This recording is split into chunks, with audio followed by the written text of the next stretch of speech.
शुभोदय बच्चों। प्रवेशिका पेपर 2 अम्मा पुष्ट संख्या 33 पेज तीयंడి ఒకసారి।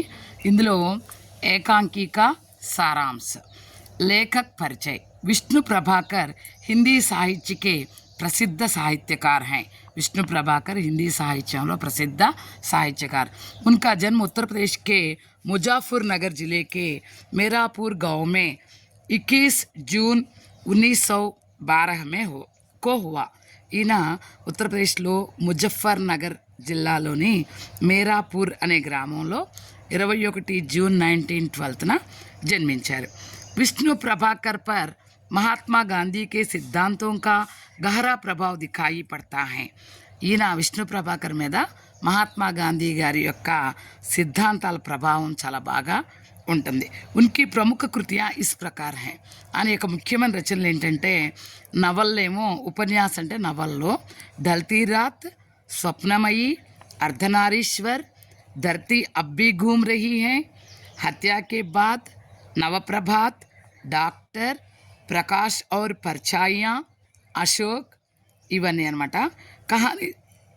కహానీ సంగ్రహాలేమో సంఘర్ష్ కే బాద్, మేరా వతన్ జీవని అనమాట। మేరావతన్ అనేది జీవని। ఆవారా మసీహా కథాకర్ శరత్చంద్రకే జీవన్ పర్ ఆధారిత అనమాట ఈ కథ।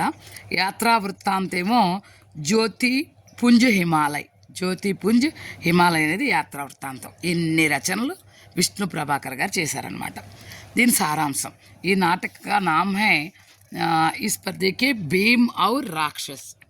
नाटक का नाम देखिए भीम और राक्षस। 24 में पुष्ट संख्या 24 में है भीम और राक्षस। महाभारत की कथा के अनुसार कुंती सहित पंच पांडवों ने अपने वनवास के दौरान एक गरीब ब्राह्मण के घर में अतिथि के रूप में आश्रय पाए हैं। మహాభారత కథ అనుసారంగా కుంతితో పాటుగా ఈ పంచపాండవులు కూడా వనవాసం చేసే సందర్భంలో ఒక పేద బ్రాహ్మణుడి ఇంటి దగ్గర అతిథుల్లాగా ఉన్నారు। ब्राह्मण के वेश में वे वहाँ ठहरे और भिक्षाटन करके जीवन यापन करते थे। బ్రాహ్మణ వేషంలో అక్కడ నివసిస్తూ భిక్షాటన చేస్తూ జీవితాన్ని గడుపుతూ ఉండేవాళ్ళు। उस समय घटित एक घटना का चित्रण इस ఏకాంకి में है। ఆ సందర్భంగా ఉన్నటువంటి ఒక సంఘటన అంటే గడిచిన ఒక సంఘటన ఈ నాటిక రూపంలో విష్ణు ప్రభాకర్ గారు రాశారు। గరీబ్ బ్రాహ్మణ్ కా ఘర్, అది గరీబ్ పేద బ్రాహ్మణి ఇల్లు। एक दिन उस घर से जोर जोर से रोने की आवाज़ आ रही थी। ఒక రోజు ఆ ఇంటి నుండి బాగా పెద్ద పెట్టిన ఏడుస్తున్న సౌండ్ వస్తుంది।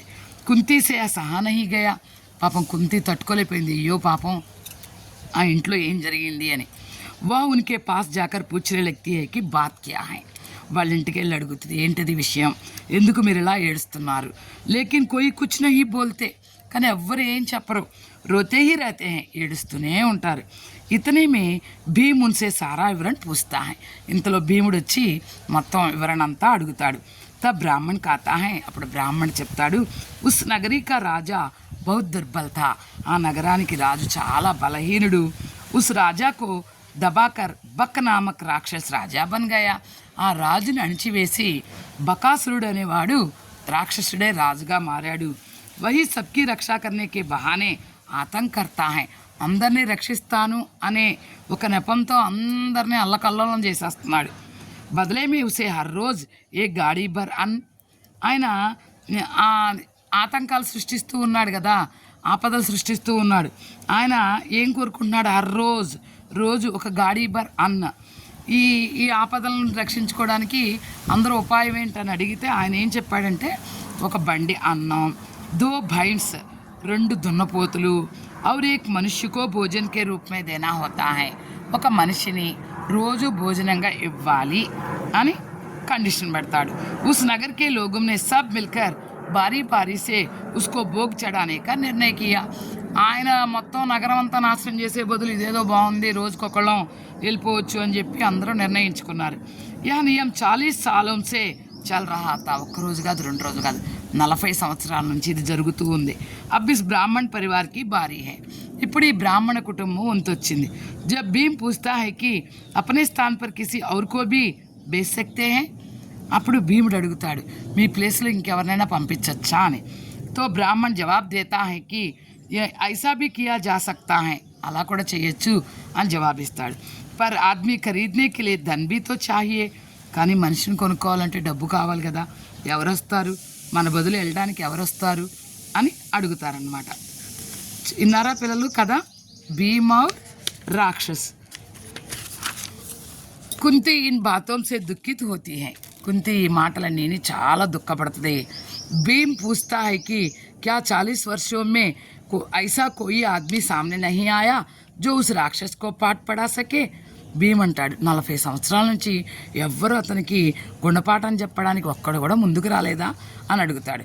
బ్రాహ్మణ్ నే కహా ఇస్కే లియే ఏక్ యోగి నే ప్రయాస్ కియా లేకిన్ సఫల్ నహీ హుయే, దీనికి ఒక యోగి ప్రయత్నం చేశాడు కానీ సఫలీకృతం అవ్వలేదని చెప్తాడు. కుంతి అపనే పుత్ర భీమ్కో బకాసుర్ కే పాస్ భేజ్తీ హై, కుంతి తన పుత్రుడు భీముణ్ణి బకాసురుడి దగ్గరికి పంపిస్తుంది. భీమ్ రాక్షస్ కా వధ్ కర్తే హీ సభీ రాక్షస్ దౌడ్తే హుయే ఆతే హై, భీముడు వెళ్తాడు, భీముడి సంగతి తెలిసిందే కదా, రాక్షసుని వధిస్తాడు, అప్పుడు అందరు రాక్షసులు పరిగెత్తుకుంటూ వస్తారు. భీమ్కో దేక్కర్ భయభీత్ హో ఉఠతే హై, భీముని చూడగానే భయకంపితులైపోతారు. భీముని చేతావని దేతా హై కి ఆగే గాం వాళ్ళకు కభీ తంగ్ నహీ కరే, ముందు ముందు గ్రామస్తులను ఎవరిని ఇబ్బంది పెట్టద్దు అని చెప్పి ఒక వార్నింగ్ కూడా ఇస్తాడు. उसकी लाश ले जाकर नगर के दरवाजे पर रख देने के लिए कहते हैं ताकि सब गांव वालों की नज़र पड़ जाए. इस तरह భీమ్ బకాసుర్ का अंत करता है.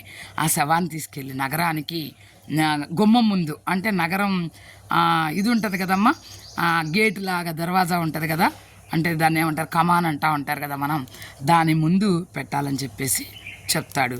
దాంతో ఏంటంటే అందరి దృష్టి దాని మీద పడుతుంది, ఇంకెవరు కూడా ధైర్యం చేయలేరు అని. ఇస్తరా భీమ్ బకాసుర్ కా అంత్ కర్తా, ఈ విధంగా భీముడు బకాసురుడిని వధిస్తాడు. ఈ ఏకాంకి కా సందేశ హై కి హమేషా దానవతా పర్ మానవతాకి జీత్ హోతీ హై. ఈ కథ యొక్క సందేశం ఏంటంటే ఎప్పుడూ కూడా దానవత్వం మీద మానవత్వమే గెలుస్తుంది, అంటే రాక్షసత్వం ఎప్పుడు కూడా ఓడిపోతుంది, మానవత్వమే గెలుస్తుంది అని చెప్పడం దీని యొక్క ఉద్దేశం. అచ్చాయికి సామ్నే బురాయి జుగ్ జాతి హై, మంచికి ముందు చెడు తలవంచవలసిందే అని చెప్పి దీని యొక్క ఉద్దేశం. అచ్చా బచ్చో, ధన్యవాద్. అమ్మ చాలా జాగ్రత్తగా అన్నీ చదువుకుంటూ ఉండండి. సెలవుల్లో ఒక అరగంట దీనికి కేటాయించుకోండి, చదివింది అర్థం చేసుకోండి, వివరంగా మిగతాయి కూడా చదువుకుంటూ ఉండండి. ఈ పక్కనున్న పాత్రలు కానివ్వండి, నాటకం కానివ్వండి, ఒకసారి చదివితే మీకు చాలా చాలా బాగుంటుందన్నమాట, మంచి నాలెడ్జ్ వస్తుంది. మళ్ళీ మళ్ళీ చెప్తున్నాను, చాలా చక్కగా మంచి మార్కులతో ప్రవేశిగా కూడా పాస్ అవుతారు. అచ్చా బచ్చో, ధన్యవాద్.